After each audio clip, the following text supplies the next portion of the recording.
The same muskies come back to the same places over time. It's believed that they go back to the places they were born. So places like Blind Bay fulfill that life cycle. Because it's such a sacred, special, biological gift to this region. In the mornings, it's nothing to see, least bitterns, American bitterns hanging out in the marsh, great blue herons, wading along the shoreline, fishing. You got your common terns, which are listed New York State threatened species. They're, flying overhead looking for that next meal to feed their young. You get the loon calling in the background, and then, before too long, a kingfisher has that iconic sound along the shoreline. Really it is still a sanctuary for an incredible amount of wildlife. So even though the muskie is like such a large, voracious predator with big teeth, and it starts life as a really sensitive animal, so their eggs are like the size of a Crossman BB.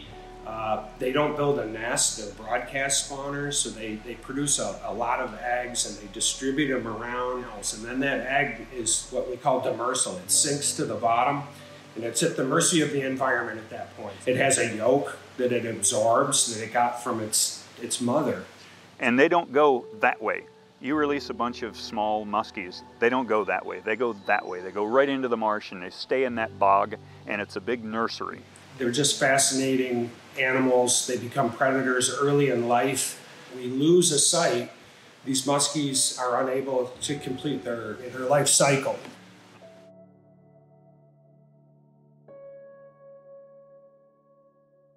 First thing that happens is the government has to propose a project. CBP wants to build an industrial-style facility. It was a site that was proposed for development by Border Protection. So they proposed a project to build in Blind Bay.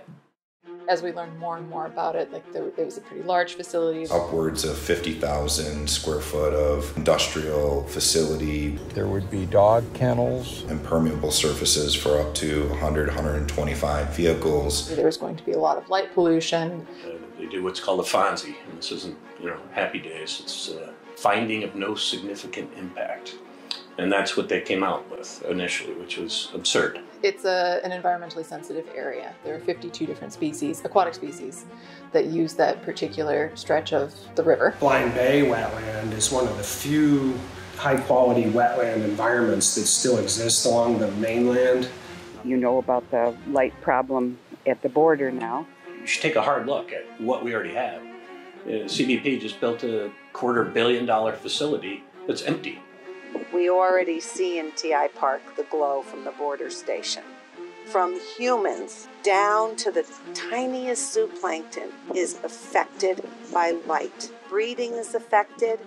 Their ability to parent properly is affected. Their ability to know when it's time to migrate or to migrate safely is affected. And that has been an ongoing battle with Customs and Border Protection just to address the light pollution that's emitted from the port of entry. And the facility that's being proposed in Blind Bay, it's not just the light pollution that we're going to be dealing with.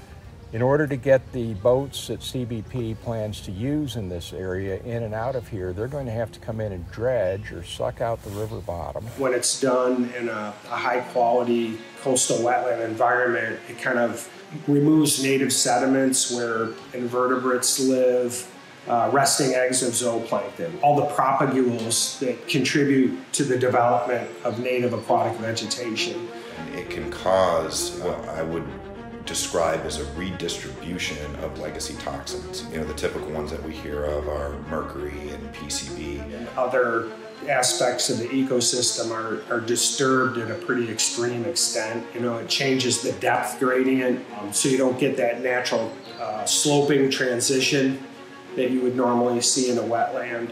Blind Bay can't be remade by people.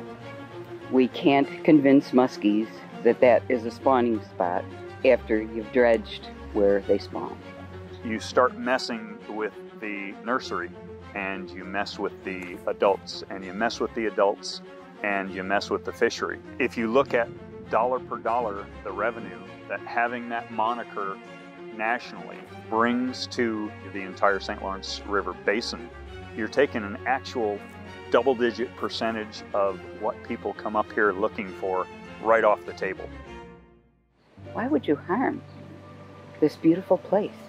You know, everybody is out trying to do things, and there are a lot of crazy things going on, but the river is not crazy. I think it's important that this community has its voice listened to. It's an ecosystem that can't be replaced. It's just that simple. And if they annihilate it, we've lost a major, important Upper St. Lawrence River gem.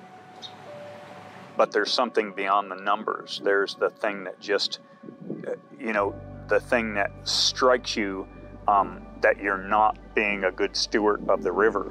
Whether it's light, whether it's development, whether it's pesticides, whether it's how we plant our gardens, we really do owe it to be thoughtful in every step we make. Protecting and preserving those areas is really important, not just for right now, but in the long run. Like, what we'll think of this event in 10 years, in 20 years, in 50 years. You know, did we protect the area and preserve it for the future, or did we develop it? The muskie is part of the lure and mystique of the river. It's part of our history. You know, it continues to this day to be a really important and unique part of the Upper St. Lawrence ecosystem. It's a wonderful river, yeah, and we need it.